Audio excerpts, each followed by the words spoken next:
الرحمن الرحيم ولقد ضربنا للناس في هذا القرآن من كل مثل ولئن جئتهم بآية ليقولن الذين كفروا إن أنتم إلا مبتلون كذلك يطبع الله على قلوب الذين لا يعلمون فاصبر إن وعد الله حق ولا يستخفنك الذين لا يوقنون صدق الله مولانا العظیم. دا د سوره روم آخری درې آیاتونه دا الله قدرت او چې دا کم ورځې دې د ختم منګه مقرر کړی و نو د هغې نه دا د 15 ورځې وروستو د هغې ترجمې دغه راغله. دا د الله تقدیر وي او د الله تعالی یو خبره منظوره وي نو هغه ټیم باندې الله هغه کول غواړي، هغه ټیم باندې به نه و منظوره الله تعالی ونه شو. دا 3-4 ورځې په دې کې داسې تېر شو، دا د بیمارۍ په وجه باندې. الله رب العزت فرمایي ولقد ضربنا للناس، یقینا منګ بیانو خلقو ته فی هذا القرآن په دې قرآن شریف کې من کل مثل د هر یو مثال عجیبنا ولئن جئتهم بآیة کراتلو کې تو اے پیغمبره دیتا په یو معجزه باندې لیقولن الذین کفروا نو خامخا وایي هغه کسان چې کافر دي ان انتم الا مبتلون نه ته پیغمبره او ستا ملګري مگر باطل پرس. کذلک یطبع الله علی قلوب الذین لا یعلمون، دقسې مهر وایي الله پاک په زړونو د هغه کسانو باندې چې هغې نه پوهېږي. فاصبر ان وعد الله حق، پس صبر کوا یقینا وعده د الله رښتینې ده. ولا یستخفنک الذین لا یوقنون، او برنګېخته دي نه کي راپورته دي نه کي په تویش او غوسه کې دې رانه وري تا لره هغه کسان چې هغې یقین نه لري، یقین خاوندان نه دي. دا د ضربنا معنا ما وکړه بینا، د ضرب بشماره ترجمې مونږ لري وړو هلکانو ته به دا ګریمر ویو نو په د ضربا باب کې یو مرته مونږ د ضربهګانې معناګانې نو یو معنا یې بیان هم دی. نو دلته د ولقد ضربنا معنا دا ده ولقد بینا، یقینا موږ بیان کړی للناس خلقو ته، یعنی د خلقو د منفعت دپاره او د خلقو د پیدې دپاره، ځکه للناس کې دا لام دپاره د منفعت دی د پیدې دی، نو د خلقو د پیدې دپاره موږ بیانوو. فی هذا القرآن په دې قرآن شریف کې دا زموږ ستاسو مخو ته چې پروت دی دا یادوي په دې قرآن کې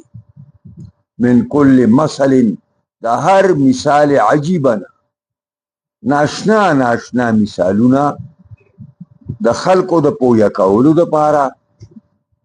د خلقو په ذهن کې د دې حق د کېنولو دپاره موږ ناشنا مثالونه دې خلقو ته بیانوو. خو دوی دا دماغ داسې مسته شوي دي چې دا ټس نه مس کېږي نه. که چېرې ته دوی ته داسې یو معجزه راولي او معجزه ورته پیش کې چې د کمې دوی مطالبه کوي او دوی تا نه غواړي، لکه دوی به دا ویلي چې صالح علیه السلام معجزه دا وه چې د غر نه اوښه پیدا شوه، هغه بیا د خلکو مخکې لنګم شوه، هغې به بیا دونه پی کول چې د ټول قوم بس کل، هغې به دونه وبس کلې چې نورو مالونو ته به اوبه هم نه پاتې کېدي. نو تاسې یو معجزه موږ ته قریشیانو به د پیغمبر خدا نه مطالبه کوله کله به ویل چې ته داسې د پیغمبرۍ دعوه کې نو موسی علیه السلام به امسا وغورځوله د هغې نه به مار ساز شو نو سته هم امسا وغورځوه چې مار دې ساز شي موسی علیه السلام په امسا باندې بحر قلزم سمندر وواهه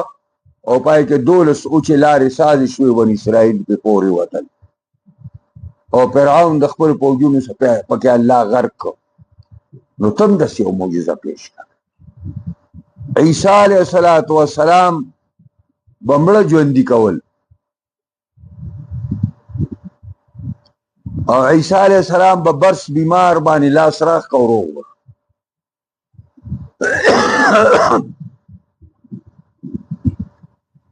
عیسی علیه السلام ته ملګرو ویل چې موږ د اسمان نه تیار خوراک پکار دی هغه وشو داسې یو معجزه ته موږ ته پیش نو ولئن جئتهم قسم دی که راتلو کې ته دې قریشو ته بآیة خارقة په داسې یو معجزه باندې چې هغه عادت شلی د عادت نه الټه کار وشي نو لیقولن الذین کفروا خامخا به وایي کافران هغه کسان چې کافر دي څه به وایي ان انتم نه یی تاسو ای پیغمبر او د پیغمبر امته تاسو ته ملګري نه دي دا ان په معنا د مای نافیه دی ان انتم ما انتم نه یی تاسو ای پیغمبر او د پیغمبر امته الا مبتلون مگر باطل پرست یی دا د هر باطل پرست په ذهن کې هر حق پرست چې دا باطل افکاری ورته باطل به پیدي شي ته وایي نو معنا دا ده چې تاسو ستا د ملګري کمې خبرې کوئ کم کارونه کوئ منځو لمزور ورکړی دی رجوع لمزور ورکړی دی او شپه ورځ لګیا یې آیاتونه وایي دا تاسو هسې عبث کارونه کوئ کار هم نشته اوزګار شوي دی ان انتم الا مبتلون نه مگر تاسو باطل پرست یئ پر خپلو خبرو کې او تاسو په باطله باندې روان یئ اوس دا کفار محمد مصطفی تا او صحابه کرامو ته باطل پرست حالانکه 380 بوتان دي د الله په کور کې ایښي او ځان ورته بزرګان ښکارېده وایي ته چې بل ته ګمراه وایي حفیظ عبدالرحمن وویل که نه چې بل ته ګمراه وایي نو ذرا بند قبا دیک ذرا بند قبا دیک د خپلې قبا او د خپل کوټ هغه دغه ته مو ګوره پټې ته دې مو ګوره چې ته څنګه یې ان انتم ما انتم نه یې تاسو اے پیغمبر او د پیغمبر ملګرو الا مبتلون مگر باطل پرست یې اوس دا چې دا حق قرآن دا حق آیاتونه دا حق دین دا الله یو حق پیغمبر د قریشو مخې ته ږدي او هغې الټه دا وایي چې ته باطل پرسې نو د هغې وجه اصل کې دا ده چې یو سړی حق وپېژني حق وپېژني او د پیژنګلو نه وروستو حق نه مني په حق نه راځي نو الله رب العزت ورته په دې زړه باندې مهر ولګوي ټاپه ورته پې الله ولګي که نه راځي بس دا مه راځه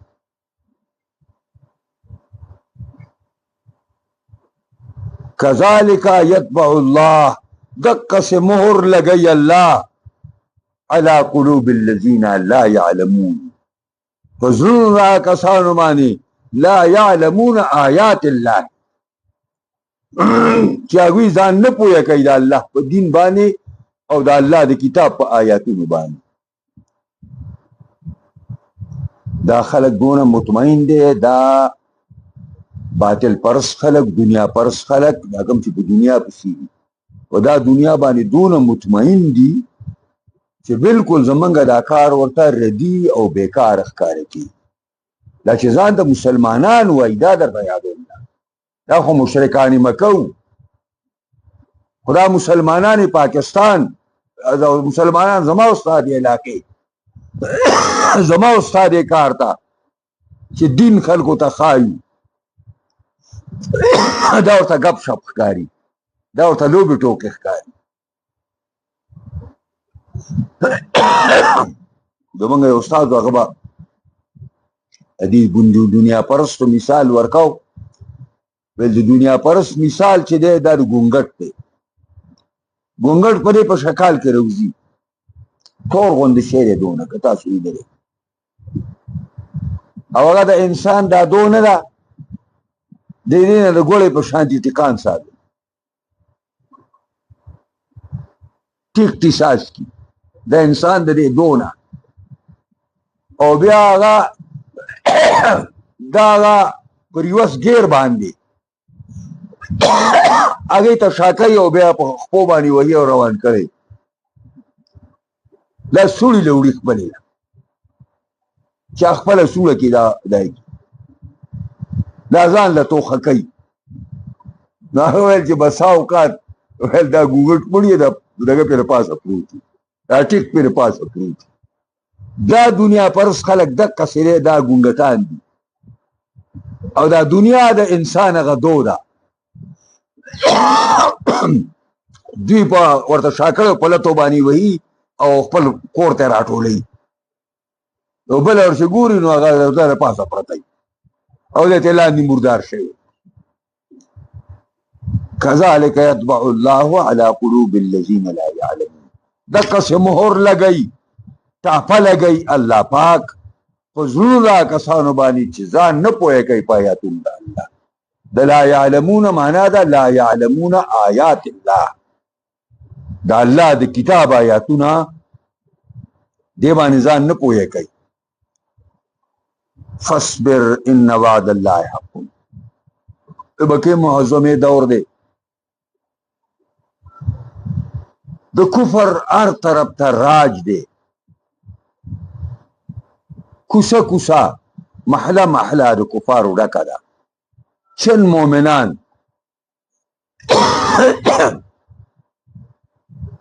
د حضرت عمر د ایمان راوړو سره 40 مسلمانان سات شوي په مکه معظمه کې، 40 او د کفارو هر طرف ظلم او جور دا ځای په ځای وهل، ځای په ځای بېعزته کول، شړل، قسمه قسم تکلیفونه به ورته ورکول، ډېرې په شهادت باندې ورسول، ډېرې په مکه د مکې معظمې نه په هجرت باندې مجبوره کړه. الله پیغمبر ته وایي فاصبر، صبر کوه په دې اذیتونو، په دې تکلیفونو، د دې پرې استهزاګانو، د دې کفارو پرې ظلمونو صبر کوه. ان وعد الله حق. وعده د الله ګورې رښتینې ده، تا سره الله وعده کړې ده چې آخر کار به حق غالب کیږي او باطل پرستی به ختمېږي. آخر کار دا وعده خو تا سره د الله شته.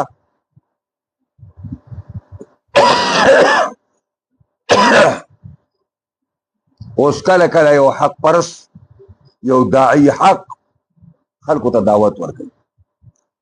خلک هغه سره دشمنی کوي، هغه خلک خیر ته رابلي، خلک هغه ته بد نسبتونه کوي. نو کله کله هغه دا خفګان د هغه دومره ډېر شي او دومره غوسه کې راشي چې زه خدایم کافر د دنیا تېر کړه. نو دا چار دا به نه وی چې زه خدایم کافر د دنیا تېر کړه، ته به آخر وخته پورې کوشش کوې د خلکو د بچ کولو چې زما دا مخلوق د شیطان د پنجې نه راوباسي او د رحمان پنجې ته یې راولي، زما پنجې ته یې راولي. دا کار به ته کوې. ولا یستخفنک الذین لا یوقنون. برنګېخته دې نه کي، سپک دې نه کي، راپورته دې نه کي، بې صبره دې نه کي تعالی کسان چې هغوی یقین نه لري د الله په دین باندې، چې ته بلکل لاسو وینځې او د ډېرۍ سر ته وکړې نور پکې نه یم. نه، ته به د آخري وخته پورې خپل خدمات پیش کې او د آخره پورې به د خلکو اصلاح لټې. که چا ومنله فایدې د هغوی ده، که ویې نه منله تا خپله غاړه خلاصه کړه بس. دا د آیاتونو ترجمه وه. نو یو خو په دې کې دا مسله الله ذکر کړه چې که سبا دا کافران او مشرکان په آخرت کې ووایي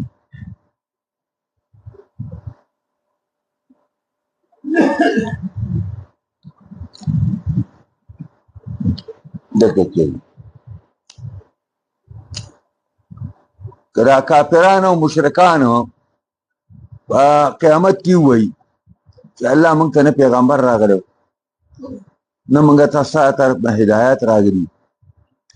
نو الله رب العزت په دې آیاتونو کې هغه عذر پیش کړ چې سبا له دا نه شي ویلی قیامت کې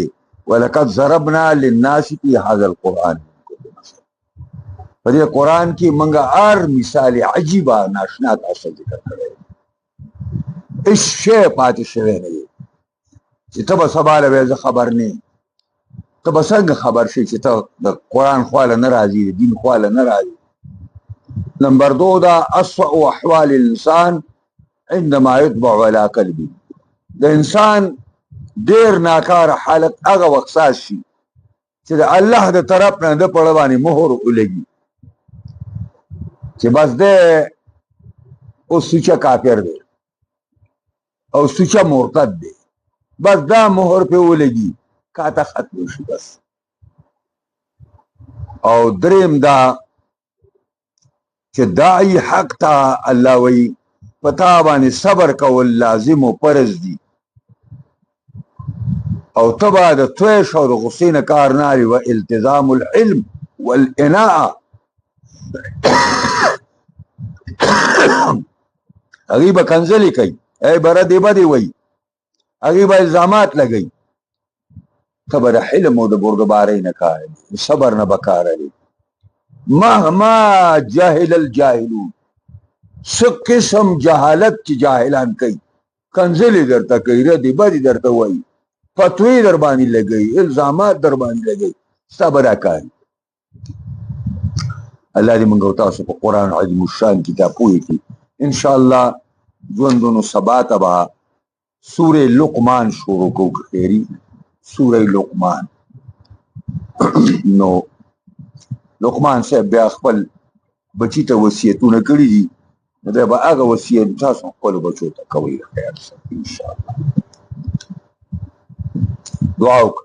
یا الله موږ د قرآن په اسرارو، لطایفو، ترجمو، باریکو باندې پوهې کړي. دې سره سره الله موږ له پرې باندې